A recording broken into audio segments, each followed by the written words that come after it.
Thank you, Jonathan, and thanks everybody for coming out today. I will report that Target got a big dump last night. I think there might have been a few people that bailed out and went there, but not me. Okay. And also, I'd like to thank Kathy Rinaldi for this opportunity to be here today. Had she decided not to run for commissioner, I'd probably be skiing at Target today. But anyway, thanks, Kathy. On the first question, and I don't have slides, is about the state of our jurisdiction. I guess in Teton County, Idaho, I'd say we're doing okay. It's not great. We've got enough money to survive and get by, but certainly we have a lot of challenges ahead of us to work in that environment. So when I look at it, I came up with 12 items that I thought were important to us. And by the way, I was told when I came in office that I should just focus on one or two or a couple of items.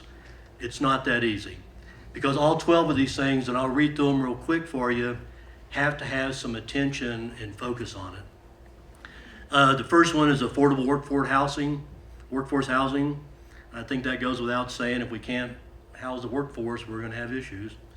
Public transportation, just driving over the hill every day, there's lots of vehicles. The economic development, coming up with incentives, the infrastructure, and the facility availability, it's just not there. When we try to attract businesses to come in, they look around and go, well, where am I going to house my workers? You don't really have the right kind of facilities for the kind of business I want to do, so there's plenty of challenges there. When you drive around the county, we're only 400 square miles, but we've got about 300 miles of road, and most of those are just gravel.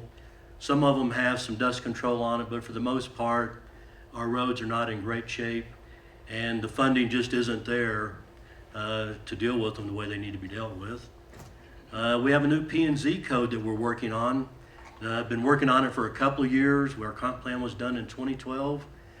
Getting that code fine-tuned and through the process, I think, is going to be very challenging, but it's something important, and we need to definitely work on it, of course. The other one is weed control. If you drive around, we have plenty of weeds. And I am happy to say that one of the first things we did in office, we do have a weed superintendent that's full-time now, came on board, and we're going to really be focusing there. The other one, and the reason that I think most of us are here in this region of the country, is recreation access. We need to work on that and make sure that we have it. But most importantly, I can see right now that we're running out of room. Teton Pass coming over looked like the parking lot was full. And we're expecting many more people to come in, so how are we going to accommodate those folks? Ordinance and code enforcement, we've got things that have been done incorrectly in the past, and we need to get those cleaned up and taken care of. That's a lot of effort. Our solid waste disposal, the long-range planning. We got to look out 40, 50 years. What are we going to do with all this waste and the recycling that goes with it? So that's an important aspect. Engaging with our surrounding communities and state legislatures. If we don't communicate with each other, particularly across state lines and within our state and with our cities, we're not going to get there. And the other one that comes up is local health care. We're fortunate to have a small hospital. It meets our needs, but I think it's like any hospital, it's going to be struggling to be able to keep afloat if the rising cost of health care goes up and things like that. So, but overall, we're in decent shape there. And last but certainly not least is education quality and the adequacy of our facilities. So, those are the 12 things. There's probably another dozen things that come up through the course of the day that, distract you from doing these, but they're important. But of those 12 things, what I've also noticed is that if we don't communicate early and often with everybody out there that we're working on these, people get that perception that we're not doing anything. And that's probably the biggest challenge overall, is how do we communicate to everybody that we are working on these things and that they're not just being, sitting aside. So as far as the biggest challenge facing our jurisdiction, I'm finding that it's finding time to work on all these things And I'm finding that it's hard to find time for other people that need to be working on them with you to get together. We spend a lot of time, I know I do, just trying to schedule an hour or two with somebody in the midst of everything going on to work on these. And in reality, it's still not enough time to do justice to those things. So I think finding time and doing that is probably one of the biggest challenges. And particularly, I can say across the state line, we haven't talked to anybody over here probably in 6 or 8 months. I think we came over for a meeting one day, and we don't have any meetings scheduled, so that tells me right there that communications isn't happening.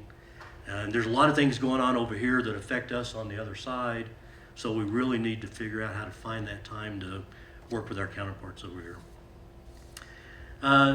The biggest opportunity facing our jurisdiction, if we could become more efficient and more effective as we work towards solutions for these high priority items and challenges that are facing our communities. So I'd like to talk a little bit about how do we work more efficient and more effective. And I've got to go back to a book that I picked up years ago in my career. It was Stephen Covey's 7 Habits of Highly Effective People. The two that I think of the most are begin with the end in mind, and the second one is first seek to understand and then be understood.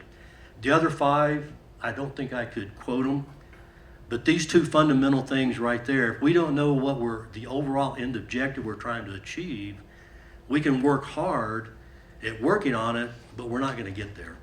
And when we do think we're there, we're going to find out that because we didn't know what we wanted in the end, it's the wrong product. So the other one is being patient and willing to sit there and listen and learn and understand before we go out there and start telling everybody how we think everything ought to be done. Because I know I don't have all the answers myself. I have some good thoughts, I think, but I certainly don't think that I have all the answers there. With that, again, I would leave you with just a couple of thoughts here from Albert Einstein that I kind of like too, and it's that if you can't explain it simply, you don't know enough. A lot of these issues we're dealing with are so complex, and when you're trying to talk to somebody about any of them, if they don't have the basic fundamental understanding of all the underlying issues that go with it, you're kind of just talking way over their head, and then they don't really appreciate what's going on. So I like that statement because if you can explain it simply and you know enough to do that, then you can get their attention with it. The other one that he said that I think is pertinent here is we can't solve problems by using the same kind of thinking we used when we created them.